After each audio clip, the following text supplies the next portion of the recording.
안녕하세요. 결혼한 지 6개월도 되지 않은 20대 후반의 여성입니다. 정말이지. 제가 이 시점에 이런 사연을 쓰게 될 줄은 정말 상상도 못했어요. 남편과 헤어지기로 했거든요. 시어머니 때문에 말이지요. 세상에 저보다 힘든 사람도 물론 많이 있겠지만 적어도 제 주변에서 저보다 불쌍한 사람은 없는 것 같습니다. 저는 친정 부모님이 안 계시거든요. 먼저 저희 아버지는 제가 10살이 되기도 전에 세상을 떠나셨습니다. 술, 담배도 안 하시고 운동을 좋아하시던 건강하신 분이셨는데 어느 날 갑자기 교통사고로 돌아가셨답니다. 워낙에 두 분 사이가 좋으셨던지라 주변에서들 많이 안타까워 하셨다고 들었어요. 저는 너무 어렵기에 아버지에 대한 기억도 두 분이 얼마나 다정하셨는지도 잘 떠오르지 않지만 몇 장 남아있지 않은 어린 시절 사진들을 보면 조금은 알 것 같기도 하더군요.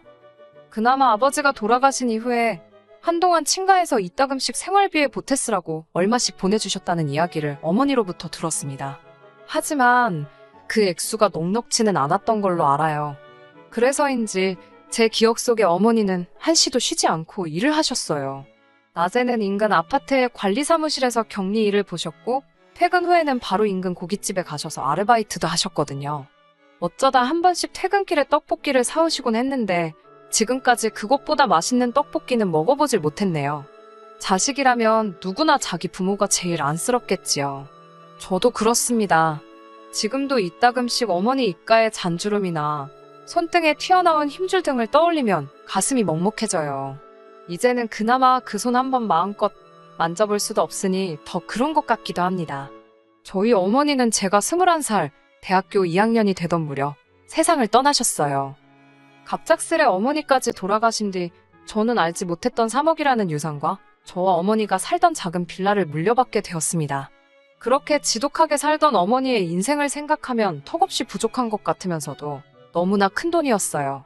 살아생전 저희 모녀가 그렇게 힘들 때는 연락 한번 쉽게 닿지 않던 친척들이 다들 어디선가 나타나서 악어의 눈물을 흘리더라고요.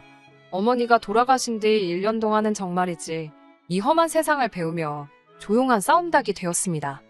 어머니가 남겨주신 유산을 조금씩 쓰면서 살다가 어느 날 갑자기 스스로 한심하게 느껴지더라고요. 그때부터 죽기 살기로 공부에 매달렸던 것 같아요.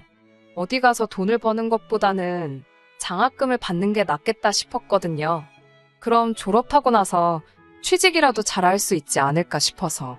덕분에 대학교 3학년 4학년은 거의 전액장학금을 받고 학교를 다닐 수 있었고 우수한 성적으로 졸업했어요. 졸업한 지 4개월 만에 대기업에 들어갔고요. 불행 중 다행으로 목표한 것들은 대부분 이루었기 때문에 열심히 공부한 것에 대한 후회는 없어요. 한 가지 아쉬운 건 대부분의 시간을 오로지 공부에 쏟다 보니 소위 대학 생활이란 걸 제대로 누려보지 못했다는 거예요. 당연히 연애도 제대로 못 해봤어요. 회사 생활을 시작하고 얼마 지나지 않아 명문대를 졸업한 뒤 가까운 친구들과 IT 회사를 창업했다는 지금의 남편과 소개팅을 하게 되었습니다. 사실 저는 여고, 여대를 다녔고 소개팅은 처음이었습니다. 그래서 많이 떨리고 긴장되었는데 남편이 너무 분위기를 잘 이끌어 주더라고요. 사람 분위기 자체도 밝았고 무엇보다 잘 웃는 사람이었어요. 그래서인지 같이 있는 동안 시간 가는 줄 모르겠던걸요. 몇 년 동안 크게 웃을 일이 없었는데 모처럼 즐거운 시간을 보냈습니다. 남편은 그 이후로도 저에게 영화 보자, 밥 먹자며 계속해서 데이트 신청을 해왔어요. 남편이 저에게 적극적으로 다가올수록 기쁘기도 하면서 걱정도 되더라고요. 이 사람은 내가 부모님이 안 계신 걸 모를 텐데 안다면 어떤 반응을 보일지 몰랐으니까요. 더 좋아지기 전에 말해야 한다는 생각이 들었지만 용기가 나질 않았어요. 그렇게 3개월 정도의 시간이 흘렀을 무렵 남편이 자기 부모님께 저를 소개하고 싶다더라고요. 비록 사귀자는 말은 없었지만 저를 여자친구라고 생각하고 있었나 봐요. 그제서야 저는 남편에게 사실대로 털어놓았습니다. 아버지는 제가 아주 어렸을 때 돌아가셨고 어머니도 제가 20살이 조금 넘었을 때 세상을 떠나셨다고요. 남편은 한동안 말이 없었습니다. 약간 충격을 받은 표정이었어요. 그러더니 저에게 고생이 많았겠다며 제 손을 잡아주더라고요. 그러면서 남편은 자기는 그런 거 신경 쓰지 않는다면서 걱정하지 말라더군요. 그 이후로 남편과 저는 1년 정도를 더 만났습니다. 남편은 저와 연애를 시작할 때와는 달리 결혼만큼은 정식으로 프로포즈를 해왔고 저도 기쁜 마음으로 받아들였습니다. 하지만 막상 프로포즈를 승낙하고 나니 마음이 좋지만은 않더라고요. 비로소 현실적인 것들이 조금씩 눈에 들어오기 시작했다고 할까요? 시부모님 되실 분들이 제가 친정이 없다는 걸 아시면 어떤 반응을 보이실지가 가장 걱정이 되었지요. 남편은 그런 저를 조금이라도 안심시키고 싶었던 모양이에요. 하루는 남편이 자기 집안에 대해서 미리 설명을 좀 해주겠다며 말을 꺼내더라고요. 시부모님께서는 서울에서 2시간 이상 떨어진 지방에서 살고 계신다 했습니다. 원래 자기도 거기 살았었는데 서울에 있는 대학에 합격하면서 자기만 서울로 올라왔대요. 그 이후로 서울에 아예 자리를 잡게 되었고요. 시부모님은 얼마 전 은퇴를 하셨고 현재 따로 하시는 일은 없으시답니다. 연금이나 따로 노후 준비도 안 되어 있으시고요. 여기까지 듣고 제가 그럼 지금 어떻게 생활을 이어나가고 계시냐고 물었더니 그때그때 소일거리가 있으면 하시고 자기도 잘 모르겠다고 하더라고요. 그나마 남편이 돈을 벌기 시작한 이후로 한 달에 얼마씩 보내드리고 있다고도 했습니다. 정확한 액수는 말해주지 않았는데 저도 궁금하지 않아서 묻지도 않았고요. 솔직히 여기까지 듣고서 무슨 생각을 했냐면요. 차라리 잘 됐다 싶더라고요. 시댁이 너무 조건이 좋은 집이 아니라서 오히려 안심이 됐어요. 며칠 뒤 시부모님께 인사를 드리기 위해 시댁으로 향했습니다. 정확히 프로포즈를 받은 지 2주 만이었어요. 제가 마음고생을 어찌나 많이 했는지 살이 3kg이나 빠졌더라고요. 남편은 자기 부모님은 편견이 없으신 분들이라며 저에게 걱정하지 말라 했지만 자기 부모님을 객관적으로 볼 수 있는 자식이 몇이나 되겠어요? 솔직한 말로 막상 당일이 되자 가보면 알겠지, 부딪혀보면 알겠지. 반쯤은 자포자기한 심정이었지요. 고속버스를 타고 2시간이 걸려 시부모님이 사시는 동네에 도착했습니다. 거리도 멀고 날씨도 따뜻했기 때문에 남편의 안내를 받아 시댁 근처에서 가장 유명하다는 빵집에서 케이크를 사고 근처 과일가게에서 과일 바구니를 샀어요. 남편 말로는 전부 다 시부모님께서 제일 좋아하는 것들이라고 했습니다. 남편을 따라 도착한 곳은 10평 남짓이나 될까 싶은 작은 빌라였습니다. 남편이 독립하기 전까지는 그래도 아파트에서 세 식구가 살았는데 남편이 서울로 올라오면서 이리 이사하셨다고 하더군요. 자세히는 모르지만 특별히 일을 안 하시고도 생활이 가능하신 건 아파트를 파셨기 때문 아닐까 라고 혼자 조심스레 추측만 했네요. 잠깐 다른 생각을 하는 사이 어머님께서 문을 열어주셨습니다. 거실에 모여 앉자 남편이 제가 사온 거라며 케이크와 과일 바구니를 꺼내놓았습니다. 어머님이 이 동네 건 맛없는데 왜 여기서 샀냐며 남편에게 타박을 주시더라고요. 저한테 직접 뭐라고 하신 건 아니지만 좀 눈치가 보였어요. 어머님께선 아직 점심 준비가 덜 되었다며 잠깐만 기다리라고 하시고는 주방으로 향하셨습니다. 한 5분쯤 지났을까 아버님께서 저더러 가서 안 도와줄 거냐고 큰 목소리로 물으시더라고요. 순간 당황한 제가 누구를요? 라고 물었습니다. 그러자 주방 쪽에서 어머님이 아버님께 냅두라고 그것도 본인이 내켜야 하는 거지 뭘 하라 마라 시키냐고 한마디 하시더라고요. 제가 죄송하다며 자리에서 일어나려고 하자 어머님께선 옆구리 찔러 절박기라며 그냥 있으라 하셨습니다. 솔직히 차라리 가서 도와드리라고 말씀을 하시지 이런 식으로 무안을 주시는구나 싶더라고요. 남편도 깜짝 놀란 듯 두 분은 왜 그렇게 말씀을 하시냐면서 저더러 괜찮다고 가만히 있으라고 했습니다. 그러더니 본인이 뭐 도와드려야 하냐면서 주방으로 갔는데 어머님께서는 그런 남편에게 일주일 내내 일하다 내려왔을 텐데 괜찮다며 앉아서 쉬라고 했어요. 그제서야 이런 게 시집살이라는 걸 알았지요. 가만히 앉아서 눈치만 살피고 있자니 가시방석이 따로 없더군요. 다시 한번 제가 좀 도와드릴까요? 라고 여쭤보았습니다. 그러자 이번에는 국하고 밥을 좀 푸라고 하시더라고요. 시키신 대로 하나씩 조심해서 푸고 있는데 어느샌가 어머님이 옆으로 다가오셨습니다. 얼마간 제가 하는 걸 지켜보시더니 뭔가 성에 차지 않으셨나 봅니다. 이유를 말씀도 해주지 않으시고 제가 보는 앞에서 전부 다 비워내고 처음부터 다시 하시더라고요. 민망하기도 하고 어찌할 바를 모르겠기에 시어머니 손끝만 바라보고 있는데 어머니께서 너네 엄마는 이런 것도 안 가르쳤냐고 물어보셨습니다. 갑자기 어머니 이야기가 나오니까 짧은 순간이지만 당혹스러웠습니다. 어떻게 대답해야 할지 모르겠던 찰나에 아버님께서 빨리 좀 먹자며 부엌으로 들어오셔서 나름 고비를 넘길 수 있었어요. 밥을 먹는데 혀끝에서 느껴지는 게 밥알인지 모래알인지 도통 모르겠더라고요. 그때 어머님께서 저에게 질문을 하시기 시작하셨습니다. 학교는 어디 나왔고 제 직업은 뭐고 돈은 얼마나 버는지 그런 것들이요. 여대를 나왔고 현재 대기업을 다니고 있다고 했습니다.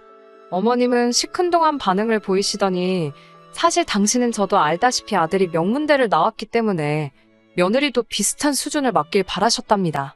그렇지 않아도 죄다 공무원이나 교사, 약사 같은 선자리만 들어왔는데 그나마도 당신 성에 안 차서 죄다 물렸다나요. 그런데 막상 아들이 평범한 회사원을 데려와서 좀 김샜고 실망이라 하셨습니다. 당사자 면전에다 대놓고 그런 말씀을 하시니 저도 사람인데 기분이 좋지는 않았습니다. 솔직히 제가 친정이 없어서 그렇지 학교나 직장을 봤을 때는 그렇게 처지는 조건도 아니라고 생각했는데 말이에요. 결국 어떻게 반응해야 할지 모르겠어서 애꿎은 밥알만 꾸역꾸역 입안에 밀어넣고 있었습니다. 남편도 쓸데없는 말씀하시지 말라며 어머님을 말리고 있었고요. 그리고 정말 피하고 싶었던 대화 주제가 나왔습니다. 아버님께서 부모님은 뭐 하시는 분들이냐고 물어보셨어요. 저는 두 분 다 돌아가셨다고 솔직하게 말씀드렸습니다.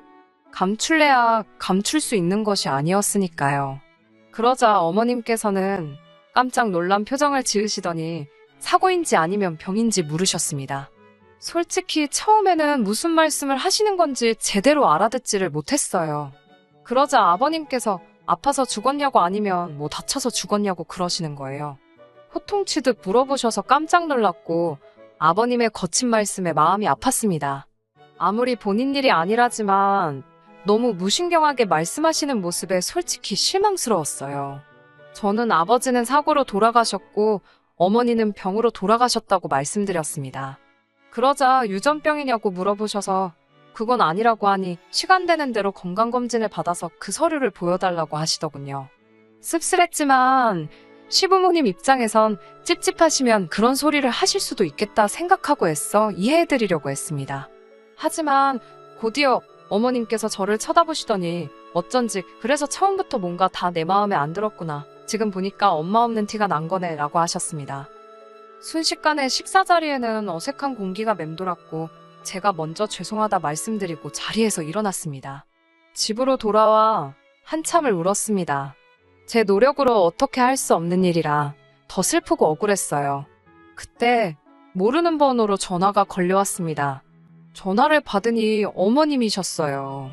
아까는 당신이 말씀이 심하셨다며 사위 사랑은 장모라는데 장모 사랑도 못 받을 아들이 안 됐다는 생각에 당신이 실언을 하셨답니다. 그래도 덕분에 당신은 평생 아들 며느리 옆에 실컷 끼고 살게 생겼다며 저더러 잘 지내보자고 하시더라고요. 갑자기 어머님의 달라지신 태도에 당황스럽기는 했지만 그때는 어떤 의심보다는 그저 기쁘기만 하더라고요. 저는 어머님의 전화를 결혼의 허락으로 받아들였고 잘 부탁드린다고 말씀드렸습니다. 어머님께서는 저더러 그동안 고생 많았겠다며 앞으로 잘 지내보자 하셨고요. 그때만 해도 저는 두 분 다 말씀은 괄괄하게 하셔도 속은 따뜻한 분들이시구나 그렇게 생각했습니다. 제가 친정이 없으니 처음 시댁에 인사간 날이 상견례를 대신한 것이 되었습니다. 결혼식은 저를 배려한다는 이유로 가까운 친지들과 지인들만 불러서 올렸습니다. 그나마 얼마 들어온 축의금도 싹 걷어서 가져가시더라고요. 당신들이 뿌린 돈이 다시 들어온 거라는 이유로요. 정작 하객들 대부분은 남편 때문에 온 사람들이었지만요. 하지만 크게 개의치 않았습니다. 애시당초 남편과 결혼을 약속할 때 시부모님이 가지신 게 많이 없다는 걸 알고 있었으니까요. 결혼식까지 올리고도 결국 제가 남편과 헤어질 결심을 하게 된 이유는 바로 집 문제 때문입니다. 제가 남편과 결혼을 약속했을 당시 저는 남편에게 제 재산을 투명하게 공개했습니다. 바보 같다고 생각하실 수도 있지만 제가 친정이 없어서 자격지심이 있었는지 그래도 내가 돈은 좀 있다고 어필을 하고 싶었나 봐요. 지금이라면 안 그랬을 텐데 그때는 또 지금보다는 어리기도 했고 순진했었어요. 반면에 남편은 창업을 한 지 얼마 안 돼서 돈이 많이 없기는 했습니다. 그래도 수익이 나고 있었고 전망이 밝았으니까 결혼을 약속한 거예요. 물론 시댁에서 도움을 받을 거라는 기대는 조금도 없었습니다. 원래는 결혼식을 올리기 전에 어떻게든 집을 먼저 구하고 싶었는데 매물이 워낙 없어서 결국 결혼식을 먼저 올려야만 했어요. 다행히 인터넷에 보니까 3개월에서 6개월짜리 단기 오피스텔 월세도 있더라고요. 그래서 일단은 단기 월세로 살면서 시간적 여유를 갖고 집을 구하자고 했습니다. 그러면 남편도 그 사이에 돈을 좀 더 모을 수도 있고 여러모로 저희 둘한테 유리하겠다 싶었고요. 하지만 어머님께서는 저에게 왜 친정어머니가 물려주신 유산으로 집을 사면 되는 걸 괜히 쓸데없이 월세에 돈을 낭비하냐며 걸핏하면 전화를 거셔서는 화를 내셨습니다. 제가 회사에서 일하고 있을 시간인 걸 뻔히 아시면서도 시도 때도 없이 그러시더라고요. 몇 번 당하고 난 뒤에는 솔직히 어머님 번호만 봐도 심장이 두근거리고 토할 것 같은 기분이 들기 시작했어요. 그래서 일부러 전화를 안 받기도 했네요. 그러자 한 번은 아버님께서 그러다 네 시부모 죽었다는 소식도 다음날 들을 거냐며 한 소리 하시더라고요. 이때는 정말 야속하단 생각이 들었습니다. 남편이 저 대신 아버님한테 무슨 말씀을 그렇게 하시냐고 한 소리 하니까 아버님은 그냥 별뜻 없이 하신 말씀이라더군요. 아무튼 어머님께선 자꾸만 저더러 일단 친정어머니가 주신 돈으로 집을 사라고 하셨습니다. 너네 엄마가 이럴 때 쓰라고 물려줬겠지. 어디다 쓰라고 물려줬겠냐면서요. 결국 어머님 등살에 못 이겨 친정어머니의 유산과 빌라를 판 돈까지 합쳐 서울에 있는 아파트를 샀습니다. 시부모님께서는 부부가 살 집이니까 공동명의를 해야 한다고 성하셨어요. 전 내키지 않았지만 시부모님 등살에 어쩔 수 없이 그렇게 하기로 했고요. 그런데 지금 생각해보면 하늘에 계신 부모님이 절 도와주신 것 같습니다. 아파트 계약날 남편에게 갑자기 일이 생겨서 못 올 것 같다며 연락이 왔어요. 아파트를 팔기로 한 사람은 제가 아니어도 사려고 하는 사람이 많다면서 완전 배째라는 식이었고요. 그래서 일단은 제 단독 명의로 아파트를 사야만 했습니다. 그때만 해도 남편이나 저나 이렇게 헤어지게 될 줄 몰랐기 때문에 단순히 나중에 시간 될 때 공동 명의로 바꾸면 되겠지라고 생각했어요. 지은 지 얼마 되지 않은 아파트였기 때문에 간단히 도배와 마루 정도만 교체한 뒤 이사를 했습니다. 그런데 이사하고 일주일쯤 지난 주말 아침 시부모님께서 양손 가득 짐을 싸들고 오셨더라고요. 남편은 당혹스러운 표정으로 현관에서 시부모님과 대치 중이었습니다. 저는 들은 바는 없었지만 그래도 시부모님을 현관에 서 계시게 할 수는 없었기에 일단 들어오시라 했습니다. 매실차를 내어드리고 무슨 일로 오셨는지 여쭤보았어요. 그러자 두 분께서는 나이가 드니 몸도 여기저기 안 아픈 곳이 없다면서 당분간 여기 지내시면서 아들 며느리한테 대우 좀 받으셔야겠다고 하셨습니다.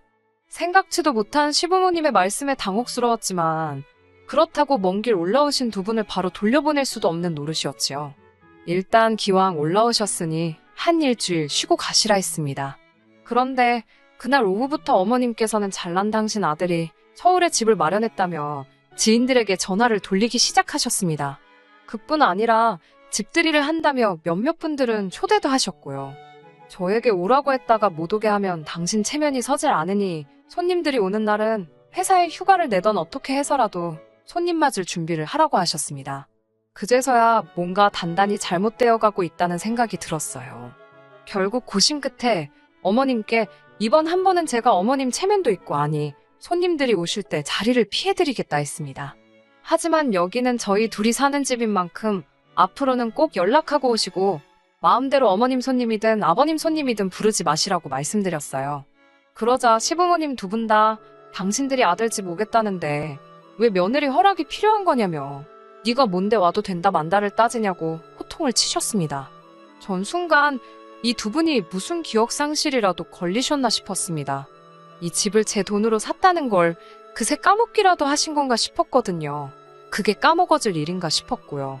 아버님은 한술 더 떠서는 저는 부모가 없는데 남편은 시부모님이 계시니까 그게 셈이 나서 제가 부모 자식 연을 끊게 하려고 지금 이러는 거랍니다. 도대체 무슨 말씀을 하시는 건지 이해가 되질 않더라고요. 그래도 만약 예전처럼 남편이 변함없이 부모님 앞에서 제 편이 되어주고 제 입장을 대변해 주려고 노력했다면 설령 그 효과가 아주 작고 미비했을지라도 저는 참고 살았을 거예요. 하지만 다 잡은 물고기라고 생각해서였을까요? 남편의 태도는 결혼 전과는 너무 많이 달라져 있었습니다. 남편은 저에게 그거 집 사는데 돈 좀 보탰다고 나이 드신 시부모님한테 너무 드세게 군다면서 질린다고 하더라고요. 결혼한 지 겨우 6개월이었고 누가 봐도 시부모님이 저에게 무례한 말을 퍼붓고 계셨는데 남편에게 질린다는 소리나 듣고 있자니 이렇게 사는 게 맞나 싶었습니다. 그리고 아버님의 마지막 한마디가 제가 결정을 내리게 만드셨지요. 아버님께서는 저더러 친정이 없어서 찍소리도 못하고 고분고분할 줄 알았더니 그런 맛도 하나 없다면서 당신들 말 안 듣고 이 집안 샀으면 며느리 안 시켜주고 절 내쫓으려고 하셨답니다. 이런 모욕적인 언사를 듣고 있으니 정신이 확 들더라고요. 마치 제가 친정어머니가 남겨주신 유산을 가지고 이 집에 팔려오다시피 시집을 온 것 같았고 갑자기 이 결혼 생활이 치욕스럽게 느껴졌습니다. 제가 왜 그동안 시부모님의 막말을 참았던 걸까요? 아버님이 저한테 막말을 하신 것처럼 저도 똑같이 돌려드렸습니다. 저도 남편 전망 좋고 잘난 남자인 줄 알고 결혼했는데 지금 보니까 별 볼 일 없어서 너무 후회된다고요. 어머님, 아버님이나 저나 서로 손해보는 장사한 것 같은데 서로 물리자고요. 그러자 어머님께서는 그러면 이 아파트 공동명이니까 팔아서 반 주고 헤어지랍니다. 이 말을 듣고 전 정말 어이가 없었어요. 그런데 남편은 저한테만 못하는 소리가 없다면서 지금 당장 시부모님한테 사과하랍니다. 제가 남편에게 못할 말은 네 부모가 나한테 훨씬 많이 했다고 너도 귀 2개 똑바로 달려있으면 다 들었을 거 아니냐고 그랬지요. 귀는 폼으로 달고 다니냐고요. 이런 제 모습을 처음 본 남편이 충격을 받은 듯 했지만 전 개의치 않고 어머님께도 한마디 했습니다. 어머님도 양심 좀 챙기시라고요. 능력 좋은 아들이 서울에 집을 마련했다고요. 어머님, 아드님 지분은 이 집에 단 1%도 없습니다. 그리고 그놈의 명문대에서 1년에 몇 명씩 졸업하는지 알기나 하시냐고요. 제 말에 제대로 대답도 못하시고 몸만 부들부들 떠시던 어머님은 급기야 해서는 안 되는 말씀을 내뱉으셨습니다. 저더러 네 부모가 네 이러는 꼴 안 보려고 일찍 죽었나 보다고 그러셨어요. 그 말을 듣는 순간 정말이지 말 그대로 눈이 뒤집어지는 것 같았어요. 마음 같아선 당장이라도 위아래 할 것 없이 어머님 입을 한 대 때려드리고 싶더군요. 하지만 차마 그렇게는 할 수가 없어서 저도 악담 한마디 해드렸습니다.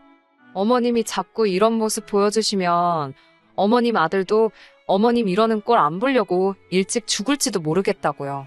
서로 결국 감정이 격해졌습니다. 저는 남편한테 양심이 있으면 네 부모 데리고 당장 내 집에서 꺼지라고 했어요. 어머님은 공동명의의 네 집 내 집이 어딨냐며 남편더러 나가긴 우리가 왜 나가냐며 버티라 하셨습니다. 남편이 그제서야 공동명의 설정을 아직 못했다고 이야기했고 어머님은 당황하고 실망하신 기색이 역력했어요. 그러더니 하신다는 소리가 공동명의 대신 위자료 달랍니다.